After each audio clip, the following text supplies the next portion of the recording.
אהבה, אין חברים, אין אישה אמיתית, הכל רק שקרים, מרגיש שאין תכלית, תמיד חיים קשים, אין אנשים שאוהבים, המושג אהבה לא קיימת, רק חולים, כי תשוקה היא רק מילה שלקוחה מאהבה. לקחו את הטוב ושינו לו את הצורה, אז מה עכשיו נותר? לחשוק בכל אישה שאין אף אחת שאת חיי עליך מקדישה, אז בשנייה נצא מהסרט, סתכל על העולם, לעשות שטויות עם כולן, כשמתחתנים אליך כבר ערך, לאשתך רק השוואות, כי כל חייך לא שמרת על עצמך, מלא נפלת, עוד מלא הצטערת, אבל להיות חיה מה עשית מעצמך טיפש, אני יודע שזה קשה, אבל אם לא תציל את עצמך אתה כבר לא תהיה אתה. אם החכמת אז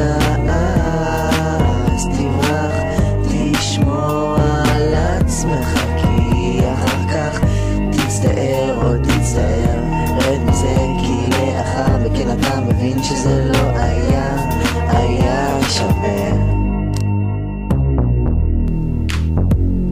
בכל פעם מחדש מרגיש שהלב שלי נשבר, אי אפשר כבר להשלים את רסיסי האהבה, חשי הכל נגמר אך מנסה לחיות עד הסוף, יש הרבה מה להפסיד גם ברע גם בטוב. חברים אין לי, יש רק כמה שנטשו, ידידות שהפכו לחברות את הקשר הרסו, ובנות שברו את הלב שלי כמו חלום מזכוכית, זרקו אבנים על רגשות שלי עדיין כואבים, בכלל יהיה את הלב מכפית, כואב לדעת שאחרי שמה שהיא אוהבת היא פוגעת, אין מי שאמיתית, המציאות לסיוט הופכת, אומרת שהיא אוהבת אבל אם אחר הולכת, חיה בצביעות, אין צניעות, אין כבוד, אין פרטיות, אין אמון אחד בשני, למעשה אין אחריות, אך אם אמצא את האחד שאהבה לי תספק, אני לא חושב שיש סיכוי, אני עדיין בספק.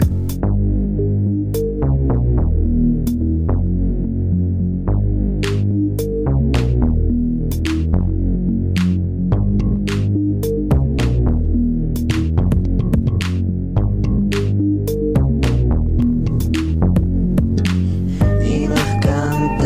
אז תברח, תשמור על עצמך, כי אחר כך תצטער או תצטער, רד מזה כי לאחר מכן אתה מבין שזה לא היה